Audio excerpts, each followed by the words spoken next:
Thank you for joining us. A remote area in the South China Sea became the stage this week for a show of strength between two of the world's most powerful countries. China says it tracked and warned a US warship which sailed close to reefs China is turning into man-made islands and suspected military bases. Now, this is a complicated situation, so let's take a closer look at the area.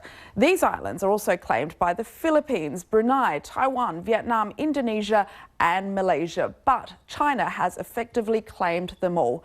Now, the USS Lassen entered the 12 nautical mile zone China claims around the Subi and Mischief Reefs in the Spratly archipelago.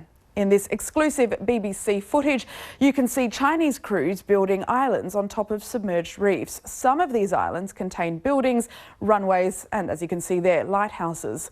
Well, regarding the US Navy's manoeuvre on Tuesday, the Chinese Foreign Ministry described it as illegal and a threat to its national sovereignty. Washington, however, says it's international territory and they acted within international law. Rupert Wingfield-Hayes has been following this story for years. This is his latest report. Far out in the middle of the South China Sea, construction cranes sprout from a tiny desert island. This was my first view of China's newly manufactured islands as they began growing in the summer of 2014. This place behind me here is called Johnson South, and until a few months ago it was a Chinese-controlled submerged reef. But now, as you can see, it's been transformed into a giant construction site.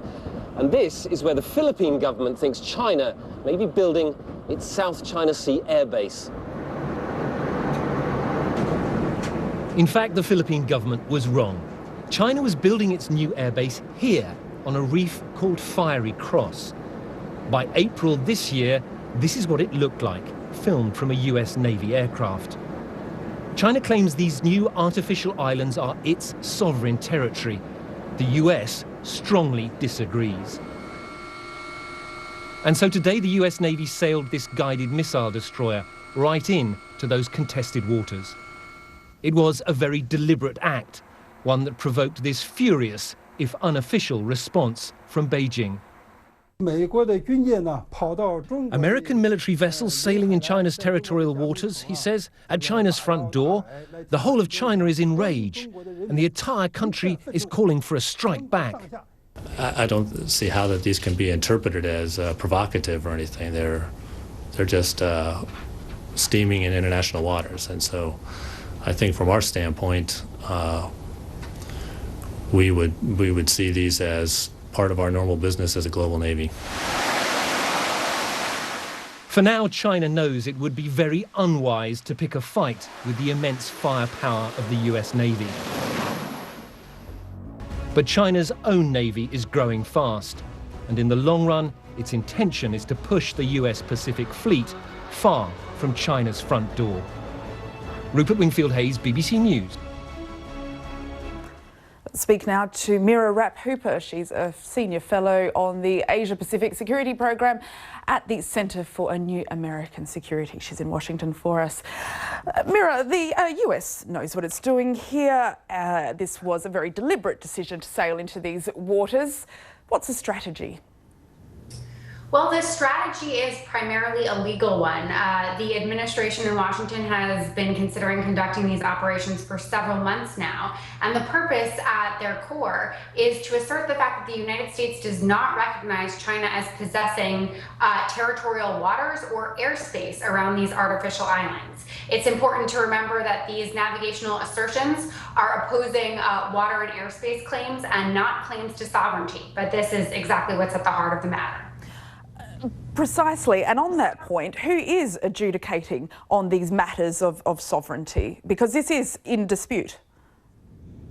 Sovereignty is absolutely in dispute, and it's been in dispute for several decades. Ultimately, the sovereignty disputes will have to be solved amongst the claimants. The United States does not claim to be adjudicating amongst the sovereignty disputes, although it does hope to help put into place some dispute management mechanisms. But ultimately, the body of law that's at issue here in these freedom of navigation operations is the UN Convention on the Law of the Sea. And under UNCLOS, as it's called, China cannot claim territorial waters or airspace from its islands. And many countries in the region fear that increasingly that is what China is trying to do from these artificial islands that it's constructed. Yeah, and talking about those other countries in the region, many of them American allies, was this also a signal to them that, you know, maybe they're not going to make a decision on who has sovereignty over these islands, but at least it was a show of support that, hey, we haven't forgotten about you in this? It was certainly a show of the fact that the United States intends to keep a robust presence in the region, and that it intends to uphold the basic principles that it's long declared are in its national interest, including international law, the freedom of overflight, and the freedom of navigation. Since the U.S. conducted these operations, several of its treaty allies have also come out with public statements supporting the operations. But it's also important to note that the U.S. operations did not just transit features that are held by China.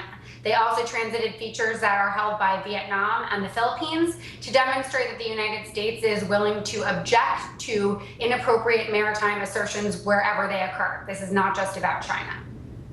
Mira Rapp-Hooper, appreciate the analysis there for us in Washington. Thank you very much. I'm the leading state sponsor of terrorism.